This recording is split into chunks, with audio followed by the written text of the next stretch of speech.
வணக்கம். நான் சத்யவர்ஷா. அனைத்திந்திய அண்ணா திராவிட முன்னேற்றக் கழகம் ஆட்சியில் மக்களுடைய பாதுகாப்பு முழுமையாக நிர்ணயம் செய்து கொடுத்திருக்கின்றது. பள்ளியில் படிக்கின்ற குழந்தைகளுடைய பாதுகாப்பு முழுமையாக நிர்ணயம் செய்து அவர்களுடைய மேம்பாட்டுக்காக முழுமையாக அனைத்து பங்களிப்புமே கொடுத்திருக்கின்றது.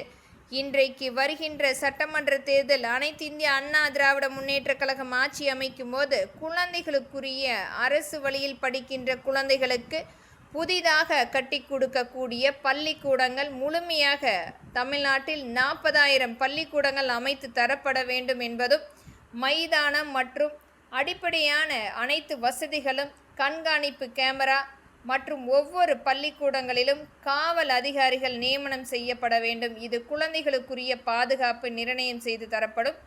அது மட்டுமல்ல, குழந்தைகள் பத்திரமாக வீட்டுக்கு செல்வதற்குரிய பேருந்து வசதி அரசினால் ஏற்படுத்தக்கூடிய அமைப்பாக ஒவ்வொரு பள்ளிக்கூடங்களிலும் இது முழுமைப்படுத்தும் போது குழந்தைகளுடைய ஒரு மேம்பாடு மேலோங்க செய்யப்படும். இன்றைக்கு தனியார் பள்ளிகளுடைய ஒரு மிகப்பெரிய அளவில் ஒரு ஈடுகட்ட முடியாத அவர்களுடைய அனைத்து வகையிலுமே வளர்ச்சியடைந்து கொண்டிருக்கின்றார்கள். ஆனால் இன்றைக்கு அரசு வழியில் படிக்கின்ற குழந்தைகளுடைய நிலைமை என்பது நிராகரிப்புக்கு மேல் நிராகரிப்பு மட்டுமே நடந்து கொண்டிருக்கிறது. அவர்களுக்கு முறையான அந்த சீருடை இல்லாமல், முறையான ஒரு காலணி இல்லாமல், அவர்களுக்குரிய அந்த புத்தக பை கூட இல்லாமல், அவர்களுக்குரிய எந்த ஒரு அடிப்படையான வசதிகள் இல்லாமல் இன்றைக்கும் அந்த குழந்தைகள் கால்நடையாக அவர்களுடைய வீட்டுக்கு சென்று கொண்டிருக்கின்றார்கள். எத்தனையோ இடங்களில் பேருந்துகளில் ஒரு நெரிசலான பகுதியில் சென்று கொண்டிருக்கிறார்கள். அனைத்துமே பரிசீலனை செய்து அந்த குழந்தைகளுக்குரிய இந்த மாற்றத்தை ஏற்படுத்தி தரப்பட வேண்டும் என்பது மக்களின் கருத்தாக இங்கு நான் பதிவிடுகின்றேன். நன்றி, வணக்கம்.